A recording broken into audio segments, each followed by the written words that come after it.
Haiti has been plagued for decades by natural disasters and political turmoil. Last year, President Jovenel Moïse was assassinated and another deadly earthquake hit, throwing the country into chaos. And the crisis has only deepened in recent months. Gangs have overrun parts of the country, kidnapping citizens and foreigners and putting up blockades to stop the flow of critical supplies like fresh water and food. A new cholera outbreak has killed hundreds as hospitals have struggled to provide basic services. And the UN estimates that nearly half of the population is going hungry. The crisis has many calling for international intervention, even as the United States continues to deport Haitian migrants back to the island nation. For more, we turn to Jacqueline Charles, who covers the Caribbean and Haiti for the Miami Herald. It's good to have you here. Thanks for having me. And you have reported extensively on the violent gangs that now control much of Haiti. Give us a sense of the growing security crisis there.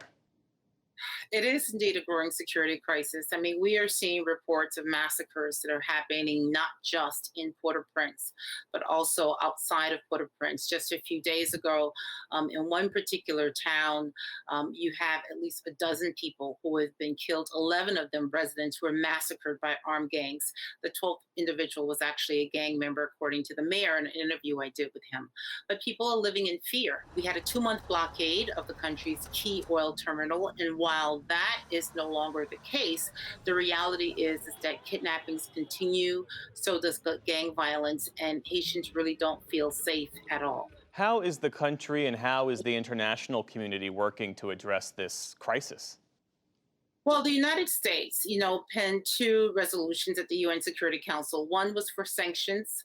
The other one was for an outside force at the request of the interim Haitian government to come in and to provide some assistance to the Haitian National Police. The UN did unanimously adopt sanctions the first time in 5 years, the only one in this hemisphere.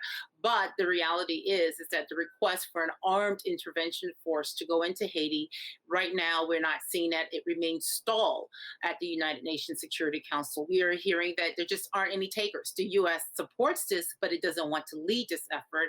And so far, we don't have any country stepping up and saying, hey, we will go in. Haiti is the poorest country in the Western Hemisphere, as you well know, due in large part to foreign intervention, foreign debt. Given that, I mean, is foreign intervention now, is given that, that fraught history, is that a real option?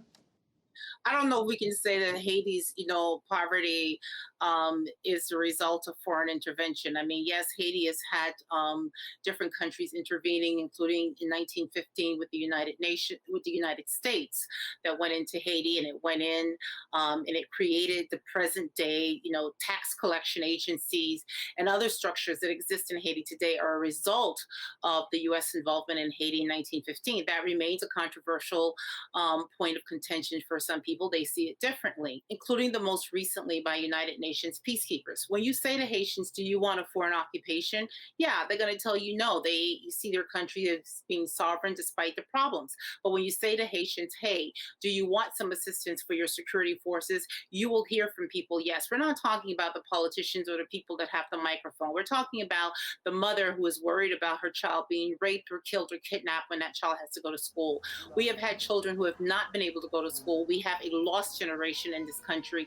And so, and I'm responsible for this too as a journalist. I mean, we don't talk enough to the people on the ground, the people who don't have access to the television stations or the radio stations, and they're the people that are enduring the suffering. In the meantime, there is a group of House Democrats who are urging the Biden administration to extend protected immigration status for Haitians. It's known as TPS. Tell us more about that.